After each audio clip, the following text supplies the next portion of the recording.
Presidency চাপানুতরে এবার উপাচার্যের পাশেই দাঁড়ালো উপদেষ্টা গোষ্ঠী। প্রেসিডেন্সি কাণ্ড নিয়ে সংবাদ মাধ্যমে মুখ খোলা এবং ছাত্রদের পাশে দাঁড়ানোর জন্য শাসক শিবিরের আক্রমণের মুখে পড়েন প্রেসিডেন্সির উপাচার্য মালবিকা সরকার। এমনকি উপাচার্যের রাজনৈতিক অবস্থান নিয়েও প্রশ্ন তোলেন মন্ত্রী সুব্রত মুখোপাধ্যায়। এই পরিস্থিতিতে উপাচার্যের পাশে দাঁড়ান আচার্য। শুধু তাই নয়, হাসপাতাল থেকে উপাচার্যকে ফোন করেন মুখ্যমন্ত্রী, সব ধরনের সাহায্যের আশ্বাসও দেন। এবার উপাচার্যের পাশে দাঁড়ালো প্রেসিডেন্সির উপদেষ্টা গোষ্ঠী।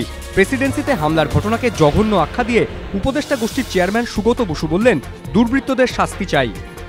সরকারে আসার পরই প্রেসিডেন্সির মানোন্নয়নে উপদেষ্টা গোষ্ঠী তৈরি করেন মুখ্যমন্ত্রী মমতা বন্দ্যোপাধ্যায়। বিদেশ থেকে বিশিষ্ট অধ্যাপকদের প্রেসিডেন্সিতে আনার উদ্যোগ নেওয়া হয়। সুগত বসুর মন্তব্য, ছাত্রছাত্রীরা নির্ভয়ে কলেজ স্ট্রিটে আসতে পারলে তবেই উৎকর্ষের কাঙ্ক্ষিত লক্ষ্যে পৌঁছবে প্রেসিডেন্সি।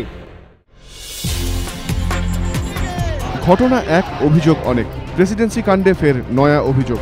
শুক্রবার রাতে জোড়াসাঁকো থানায় তৃণমূল নেতা পার্থ বসু ও টিএমসিপি নেতা তমগ্ন ঘোষের নাম উল্লেখ করে লিখিত অভিযোগ দায়ের করেন প্রেসিডেন্সি ছাত্র দেবর্ষী চক্রবর্তী। দেবর্ষীর অভিযোগ, ঘটনার দিন ৬০-৭০ জন বহিরাগত প্রেসিডেন্সির গেট ভেঙে ভিতরে ঢোকেন। তাদের মধ্যে কয়েকজন আমাকে মারধর করেন। আমি রক্তাক্ত হয়ে পড়ি, আমার জামা ছিঁড়ে দেওয়া হয়। সবাইকে চিহ্নিত করতে না পারলেও দুজনকে চিহ্নিত করেছিলাম।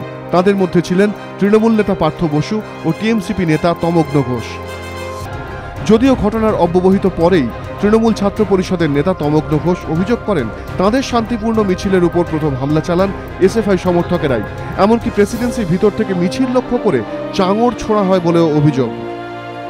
ঘটনার পর প্রেসিডেন্সির ছাত্র দেবর্ষী চক্রবর্তী ও প্রাক্তনী ছন্দক চট্টোপাধ্যায়ের বিরুদ্ধে পাল্টা হামলার অভিযোগও দায়ের করেন তৃণমূল।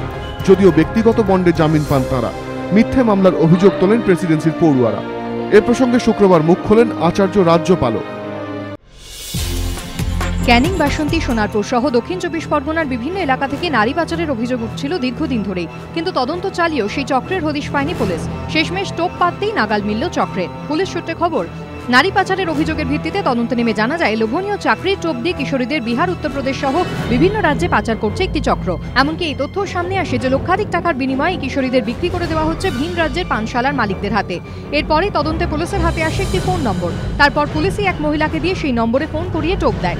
বলানো হয় তার একটি চাকরির দরকার, আর সেই টোপেই পা দেয় পাচার চক্রের পান্ডারা। ওই মহিলার সঙ্গে যোগাযোগ করে তারা উত্তরপ্রদেশের গোরক্ষপুর যাওয়ার পরিকল্পনা করে। খবর পেয়ে শনিবার কলকাতা স্টেশনে পৌঁছে যায় সাদা পোশাকের পুলিশ।